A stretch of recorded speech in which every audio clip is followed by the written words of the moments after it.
Welcome. In today's video, I'll guide you step by step on how to find your connected friends activity by date on Facebook using your PC. This is based on Facebook's latest update, so let's get started. First, open your preferred web browser and navigate to Facebook. Log in to your account if you haven't already. Next, look towards the top right corner of the screen. You'll see your profile photo there.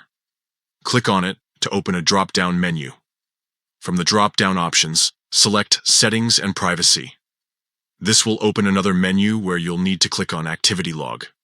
Once you're in the Activity Log, look at the left-hand side of the screen. Under the Connections section, click on Friends. This will display all your friend-related activities. Now, at the top of the page, you'll notice a filter labeled Date. Click on this option to refine your search. A date range selector will appear. Choose the specific time period you want to review.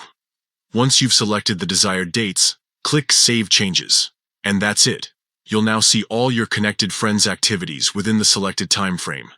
This can be a great way to track interactions or simply revisit past connections.